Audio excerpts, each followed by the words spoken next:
श्री राधा कृष्ण चरण कमलेभ्यो नमः।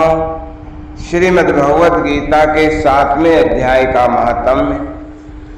वसुदेव सुतम देवम कंस चाणूरमर्दनम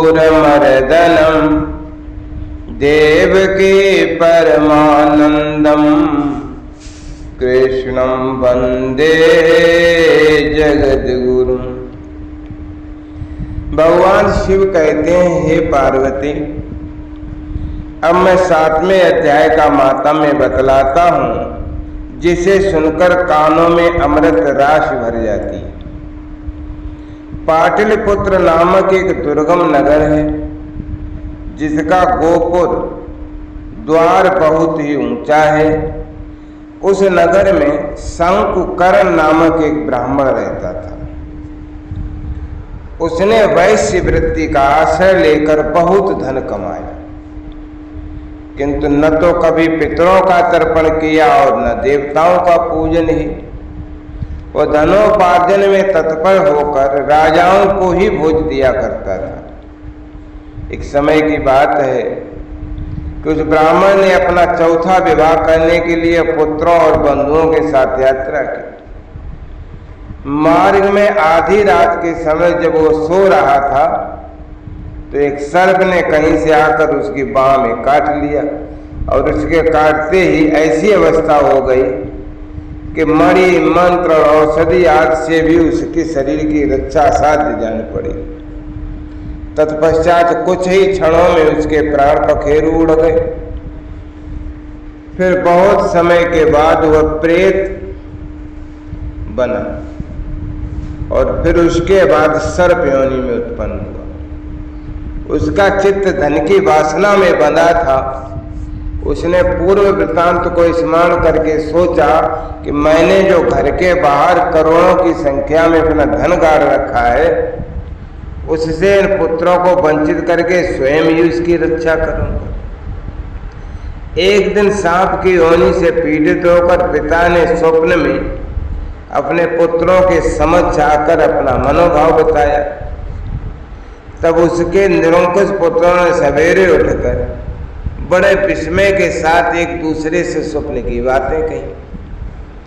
उनमें से मझला पुत्र कुदाल हाथ में लिए घर से निकला और जहां उसके पिता सर्प योनि धारण करके रहते थे, उस स्थान पर गया।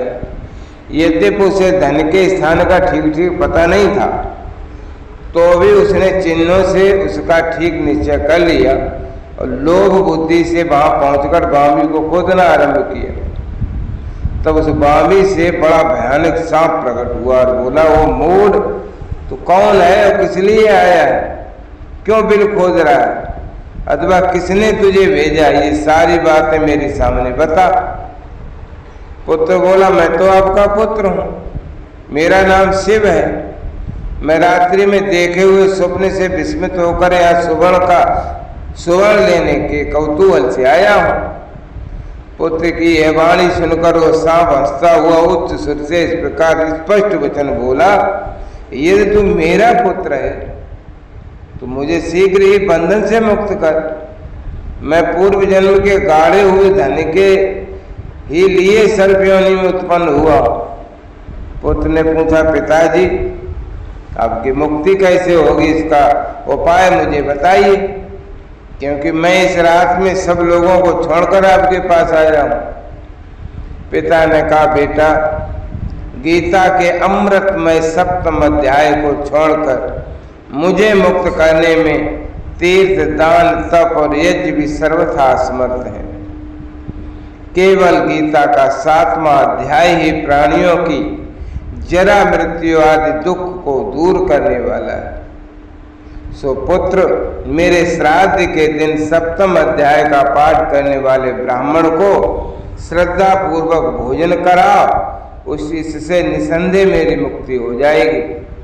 बस अपनी शक्ति के अनुसार पूर्ण श्रद्धा के साथ वेद विद्या में प्रवीण उन ब्राह्मणों को भी भोजन कराना। सर्प योनि में पड़े हुए पिता के ये वचन सुनकर सभी पुत्रों ने उसकी आज्ञा के अनुसार तथा उससे भी अधिक किया। तब शंकुकर्ण ने अपने सर्व शरीर को त्याग कर दिव्य देह धारण किया और सारा धन पुत्रों को अधीन कर दिया।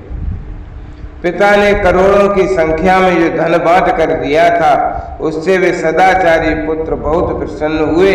उनकी बुद्धि धर्म में लगी हुई थी, इसलिए उन्होंने बावली, कुआं, पोखरा, यज्ञ तथा देव मंदिर के लिए उस धन का उपयोग किया और तत्पश्चात अन्नशाला भी बनवाई और उसके बाद 7वें अध्याय का सदा जप करते हुए उन्होंने मोक्ष भी प्राप्त किया।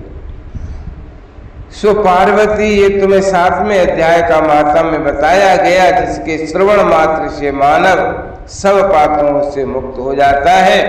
जय राधा जय राधा राधा, जय राधा जय श्री राधा, जय कृष्ण कृष्ण जय कृष्ण जय श्री कृष्ण।